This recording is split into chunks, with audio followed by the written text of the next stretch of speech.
করছে। জি জি, আর আমি সমন্বয়। বীজতলায় ধান বীজ ছিটাচ্ছে শিক্ষার্থীরা। উদ্দেশ্য বন্যায় ক্ষতিগ্রস্ত কৃষকদের বিনামূল্যে আমন ধানের চারা, সার, কীটনাশক ও বিভিন্ন কৃষি উপকরণ বিতরণ। এমন উদ্যোগ নিয়েছে বাংলাদেশ কৃষি বিশ্ববিদ্যালয়ের বর্তমান ও সাবেক শিক্ষার্থীদের সংগঠন এগ্রি স্টুডেন্ট অ্যালায়েন্স বিডি।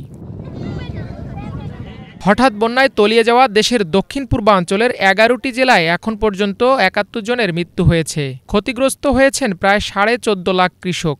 বন্যার পানি নেমে যাওয়ার পর ক্ষতিগ্রস্ত কৃষকদের সহযোগিতা করতে শিক্ষার্থীদের এই উদ্যোগ। বন্যা কবলিত মানুষের জন্য ইতিমধ্যে ক্ষণস্থায়ী হিসেবে আমরা ত্রাণ ব্যবস্থা পাঠিয়েছি, কিন্তু আমরা বিশ্বাস করি দেশের সাধারণ মানুষ হিসেবে একটা দীর্ঘস্থায়ী সমাধান যেন আমরা দিতে পারি, তার জন্য আমরা এই উদ্যোগটা গ্রহণ করেছি। ভবিষ্যৎ খাদ্য সংকট মোকাবেলায় বাংলাদেশ কৃষি বিশ্ববিদ্যালয় সহ অন্যান্য কৃষি বিশ্ববিদ্যালয়গুলি আমরা ধানের চারা উৎপাদন করছি। কৃষকদের মাঝে বীজ, সার, কীটনাশক ও তাদের এই ফসল পরিচর্যার জন্য নগদ অর্থ প্রদান করতে চাই। একজন ভবিষ্যৎ কৃষিবিদ হিসাবে আমরা মনে করি যে এটা আমাদের একটা দায়িত্ব। আজকে আমরা বাকবিতে ৩ একর জমিতে লেট আমনের বীজ বপন করেছি। সেটা হচ্ছে ভেজা বীজতলার মাধ্যমে আমরা বীজটা আসলে ছিটিয়েছি। এরপর ১৮ থেকে ২০ দিনের মধ্যে আমরা এটার চারা হাতে পাবো। তারপর হচ্ছে আমরা এটা কৃষকদের কাছে পৌঁছে দিব। দীর্ঘমেয়াদী সহযোগিতায় ক্ষতিগ্রস্ত কৃষকদের পাশে দাঁড়াতে চায় সংগঠনটি। সহযোগিতার হাত বাড়াতে চায় ফসল ঘরে তোলা পর্যন্ত। জমি থেকে ঘর পর্যন্ত ফসল নিতে যে পরিমাণ খরচ হবে তার জন্য প্রয়োজনীয় অর্থ প্রদান করার আমরা একটা চিন্তা ভাবনা করেছি। তো এই জন্য আমাদের আসলে প্রচুর অর্থের প্রয়োজন।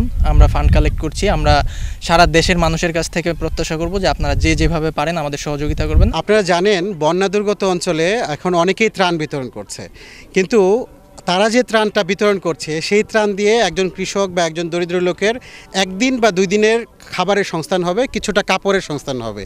কিন্তু সেই কৃষকদেরকে যদি আমরা আগামী 1 বছর খাওয়াতে চাই, সেই কৃষকের যদি আপনার খাদ্য নিরাপত্তা নিশ্চিত করতে চাই, সেজন্য কিন্তু আমাদের কাজ করতে হবে।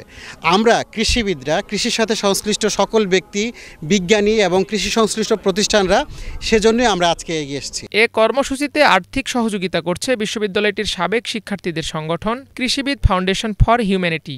আজকের এই উদ্যোগের সঙ্গে আমরা কৃষিবিদ ফাউন্ডেশন ফর হিউম্যানিটি আর্থিকভাবে যুক্ত হয়েছি যেন এই প্রোগ্রামটা আরও সুন্দরভাবে সফল উপস্থাপন হয়।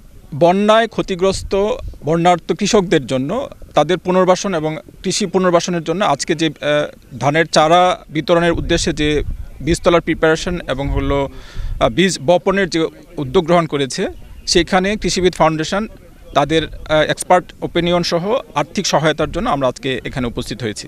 শিক্ষার্থীদের উদ্যোগ বন্যা পরবর্তী দেশের খাদ্য সংকট মোকাবেলায় গুরুত্বপূর্ণ অবদান রাখবে বলছেন শিক্ষকরা। খাদ্য নিরাপত্তার যে একটা হুমকি আসছে আমাদের দেশে বন্যার জন্য, অলরেডি আমন ধান নষ্ট হয়ে গেছে সব, তো সেটা কিছুটা হলেও আমরা এখান থেকে নিবারণ করতে পারবো। আমরা ১,০০০ কৃষককে আমরা এখানে প্রণোদনা দিতে চাই এবং এর পরবর্তীতে আমাদের প্ল্যান হচ্ছে মিষ্টি আলু, সবজি, এগুলার চারা আমাদের এই অ্যালায়েন্সের মাধ্যমে সারা দেশের বন্যা উপদ্রুত কৃষকের মাঝে ছড়িয়ে দেওয়া। শিক্ষার্থীদের উৎপাদিত এই চারা দিয়ে বন্যা কবলিত এলাকায় ৭৬০ বিঘা জমিতে ধান চাষ করা সম্ভব হবে।